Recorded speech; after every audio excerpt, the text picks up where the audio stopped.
বেলের শরবত বানানোর জন্য দুটো পাকা বেল নিয়ে নিলাম। বেলগুলোকে ভেঙে একটা স্পুন দিয়ে পাল্পগুলোকে সুন্দর করে বের করে নিলাম। প্রথমেই আমি বিচিটা ছাড়িয়ে নিব, কেননা বিচির চারপাশে একটা আঠালো পদার্থ আছে, ওটা যদি পরে থেকে যায় এটা খেতে ভালো লাগে না।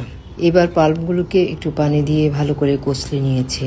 পাল্পের মধ্যে অনেক আঁশ আর শক্ত কিছু লাম্পস থাকে, তা স্ট্রেনারে করে একটু ছেঁকে নিচ্ছি।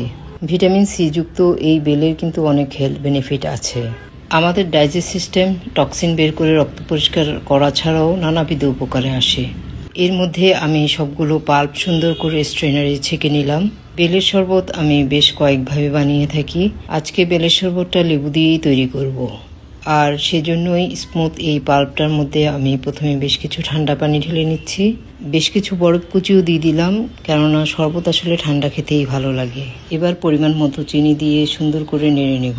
সম্পূর্ণ চিনিটা মিশে গেলে একটু লবণ আর এবার বেশ কিছু লেবু স্কুইজ করে দিচ্ছি। সবগুলো উপকরণ ভালোভাবে মিক্স করলেই আমার শরবত কিন্তু রেডি। এবার গ্লাসে ঢেলে নিব, আর সেজন্য গ্লাসে বেশ কিছু বরফ কুচি দিয়ে দিলাম। সুন্দর ডেকোরেশনের জন্য লেবু স্লাইস করে নিচ্ছি। এবার বেলের মিশ্রণটা উপর থেকে দিয়ে দিব। বাস রেডি আমার বেলের শরবত। এই গরমে প্রাণ দিল ঠান্ডা করে দেয় এমন একটা শরবত। আর লেবু ছাড়াও দুধ, দই, মাল্টা, অরেঞ্জ এগুলো দিয়েও এই শরবতটা বেশ ভালো হয়। তো পাল্পটা রেডি থাকলেই কিন্তু যখন তখন এই বেলের শরবত খাওয়া কোনো ব্যাপারই না। তো এই গরমে দেশীয় ফলের শরবত বেশি বেশি করে খাবেন। ভালো থাকবেন। আল্লাহ হাফেজ।